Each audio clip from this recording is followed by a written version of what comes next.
So when I was in high school, all I wanted was to be happy. I went to mass with my mom growing up, but I wasn't into my faith at all. It just didn't make sense to me. I thought my life made sense without God. I had an incredible girlfriend who I thought I was in love with, had a best friend who I could talk to about anything. But over the course of one summer, she broke up with me, and my best friend moved away. And I remember feeling empty and alone, and I was embarrassed. And so I started to try to fill that emptiness, like with partying more, with hanging out more, with dating more girls. I gave into a lot more sins, thinking that they would satisfy me, but nothing worked. I realized I was just empty inside. Nothing satisfied that ache in my heart.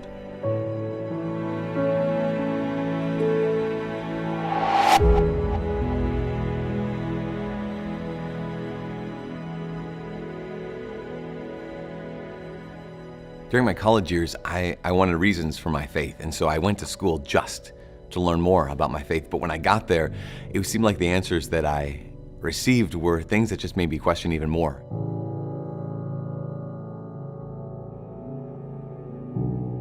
Like there was no reason for what we really believed. And so I ended up having this hatred in my heart. You know, I was still Catholic, but I really hated the church.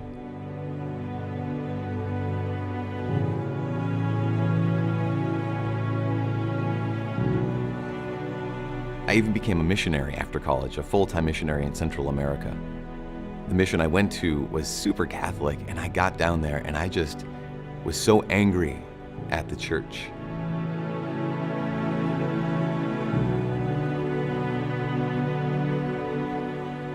That I would go to Mass and I would openly make fun of the priest during his homily during the entire Mass. But I had no idea how arrogant I was and how drastically my life was about to change.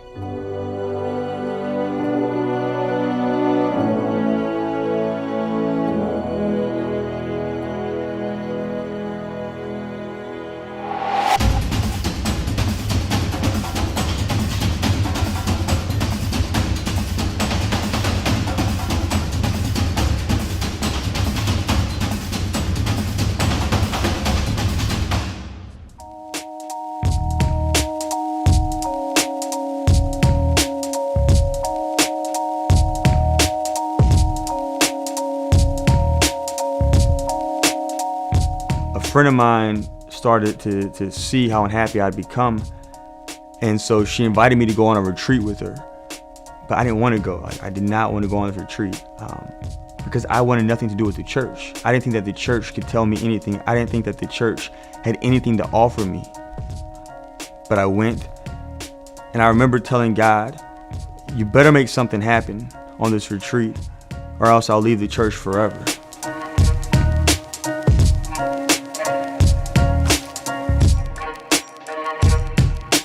But on the second night of the retreat, I felt like I heard God speak to me. I heard him say, "I love you." And it pierced my heart because I always thought growing up that I had to do something to earn someone's love. But here God was looking at me and my brokenness and my mess with all the junk I had done over the past few years, all the sin I'd committed, and he told me, "I love you."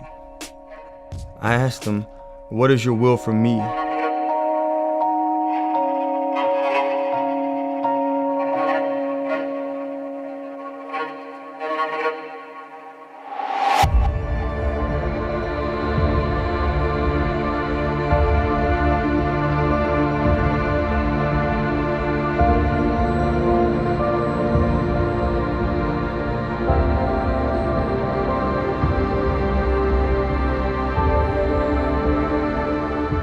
While I was at that mission, I got really sick.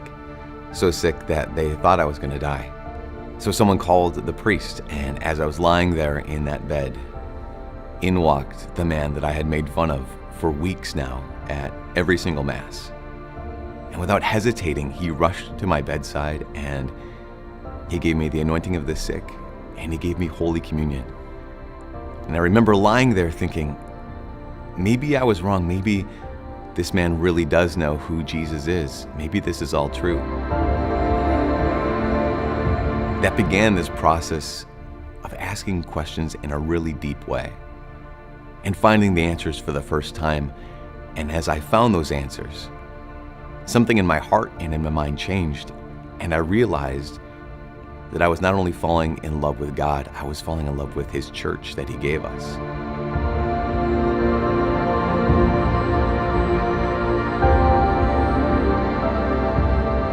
For the last number of years, I had thought that I was so right and that the church was so wrong.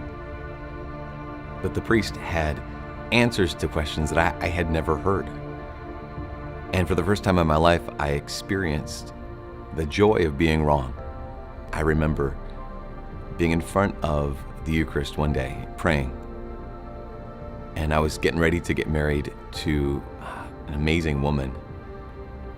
But in my prayer, I said, God, I will do whatever you want me to do. And in my prayer, I realized God was saying, I will love you no matter what you choose, but I am calling you to a different path.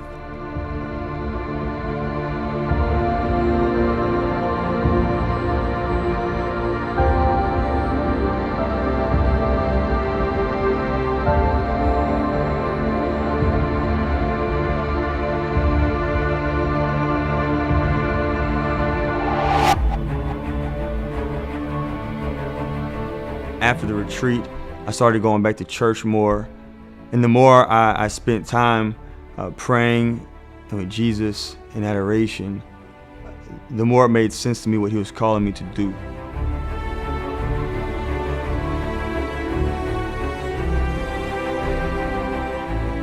In that chapel, I heard God's voice, and it was crystal clear.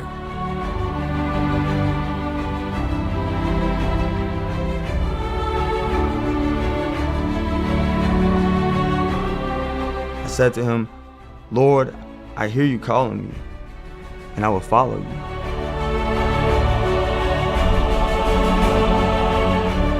I will be your priest. I will be your priest.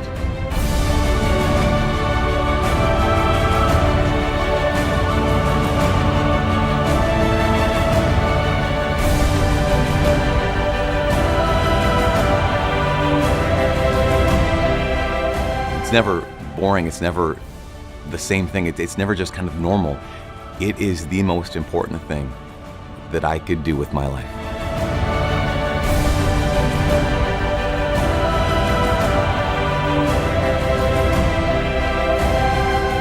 Before I entered the seminary, I thought that all priests were perfect.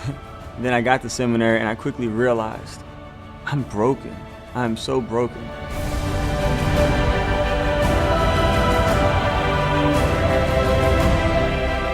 But in the midst of my brokenness, the Lord loves me.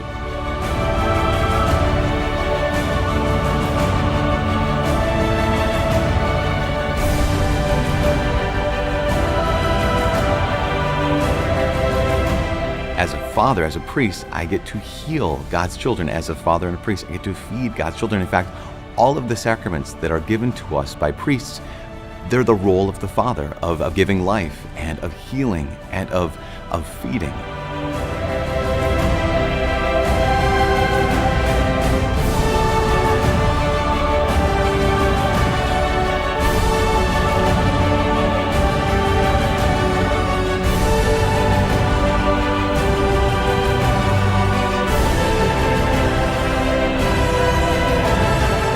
The priesthood is the greatest gift I could have ever received.